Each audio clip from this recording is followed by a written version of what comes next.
में जन्माष्टमी का सेलिब्रेशन हो रहा है। आप सभी जानते हैं कि जन्माष्टमी मनाई जा रही है। अनुपमा के सेट पर कौन कौन इस जन्माष्टमी पर एज अ गेस्ट पहुंचा है, सब कैसे तैयार हुए हैं, कैसा ड्रेसअप है, ये सारी अपडेट हमने आपको अपने कल के वीडियो में दिया था।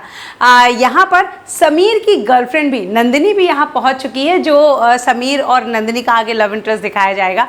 यहाँ पर सभी लोग हैं, पारितोष है, उसकी गर्लफ्रेंड भी है, यहाँ सब लोग हैं। सबसे बड़ी प्रॉब्लम ये होती है कि काव्या आने से मना कर देती है। अब वनराज, काव्या ना आए फंक्शन में तो भला वनराज का दिल कैसे लगेगा। और वनराज वैसे भी काव्या इस वक्त अपने एक्स हस्बैंड के साथ रह रही है, ये बात बर्दाश्त नहीं कर पा रहा है।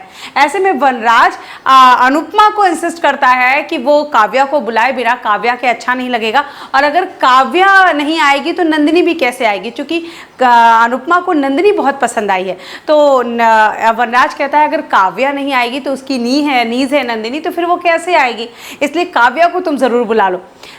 अनुपमा इतनी सीधी है कि उसे समझ में नहीं आता कि अनुराग किस तरह इंसिस्ट कर रहा है अनुपमा को काव्या को बुलाने के लिए। अनुपमा काव्या को फ़ोन करती है, उसे प्रेशर करती है, और काव्या यहाँ इस फंक्शन में पहुँचती है। आने वाले एपिसोड में अनुपमा के दिमाग में ये बात जो उसकी फ्रेंड देविका बैठा के गई है कि उसके पति वनराज और काव्या का अफेयर चल रहा है, ये बात भले ही अनुपमा नहीं मानती हो, इस बात को एक्सेप्ट नहीं करती हो, स्वीकार नहीं करती हो, लेकिन कहीं ना कहीं उसके दिमाग में ये बात बैठ जरूर गई है। और वो आने वाले एपिसोड में आप देखेंगे कि वो काव्या और वनराज की हरकतों को ध्यान देगी, उनके एक दूसरे के देखने को, एक दूसरे से बात करने को, ये सारी चीज़ें नज़रों में रखेगी। आने वाले एपिसोड में जल्द ही अनुपमा को एक क्लू मिलेगा, जहाँ पर आप देखेंगे कि वनराज और काव्या अकेले में बात कर रहे होंगे, और उन दोनों की आंखों को, उन दोनों के एक्सप्रेशन को देखकर कहीं ना कहीं अनुपमा ये समझ जाएगी कि उसकी फ्रेंड देविका बिल्कुल सही कर रही थी। जी हाँ, वनराज और काव्या को अकेले में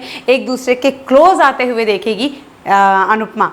इसके बाद अनुपमा क्या करती है, क्या स्टेप लेती है, ये सारे अपडेट हम आप तक लाते रहेंगे। Till then take care, good bye.